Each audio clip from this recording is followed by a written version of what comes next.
In the twilight's embrace, as the shadows danced and the air grew heavy with anticipation, a chilling tale unfolded in the quaint town of Hachioji.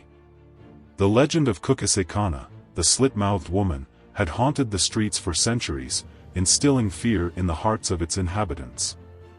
Once a beautiful woman, Kuchisake-onna was said to have been disfigured by her jealous husband, who slashed her mouth from ear to ear. Now, she roamed the night, her face concealed by a surgical mask, seeking revenge on those who crossed her path.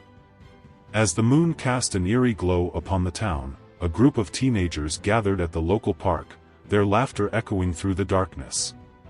Among them was a young girl named Akari, who had always dismissed the legend as mere superstition. "Come on, guys," she scoffed. "It's just a story to scare children." Her friends exchanged uneasy glances, but they couldn't shake the feeling that something was amiss. The air seemed to grow colder, and a faint whisper seemed to carry on the wind. "Am I beautiful?" Akari froze, her heart pounding in her chest. She turned slowly, her eyes scanning the darkness. There, standing at the edge of the park, was a figure shrouded in a long black coat. A surgical mask concealed its face, but Akari could see the glint of a sharp object beneath it. "Am I beautiful?" the figure repeated, its voice a chilling monotone. Akari's mind raced. She knew the legend. If she answered yes, the figure would cut her mouth from ear to ear. If she answered no, it would kill her instantly. In a moment of desperation, Akari blurted out, "You're average." The figure let out a piercing scream, its voice echoing through the park.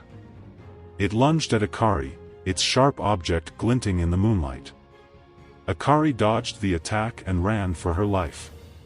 She could hear the figure's footsteps pounding behind her, its laughter a macabre symphony of terror. As she ran, Akari noticed a group of people gathered at a nearby intersection. She screamed for help, but they simply stared at her with blank expressions. "Help me," she cried. "The slit-mouthed woman is after me." But her pleas fell on deaf ears. The people turned away, their faces devoid of emotion. Akari realized with horror that she was trapped. The slit-mouthed woman was closing in, and there was no escape. Just when all hope seemed lost, a voice called out from the darkness. "Hey, Kuchisake-onna." Akari turned to see a young man standing in the middle of the road.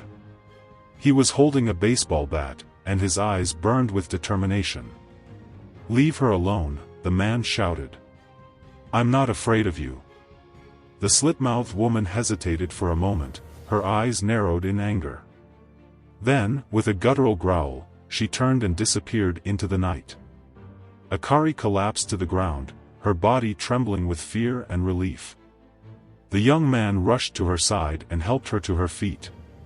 "Are you okay?" he asked. Akari nodded, her voice still shaky. "Thank you," she whispered. "You saved my life." The young man smiled. "Don't worry," he said. "I'm here to protect you." As they walked away from the park, Akari couldn't help but wonder about the young man who had come to her aid. Who was he, and why had he been willing to face the slit-mouthed woman? But for now, she was safe. The legend of Kuchisake-onna would continue to haunt the streets of Hachioji, but Akari knew that she would never forget the night she encountered the ghostly figure and the young man who had saved her from its clutches.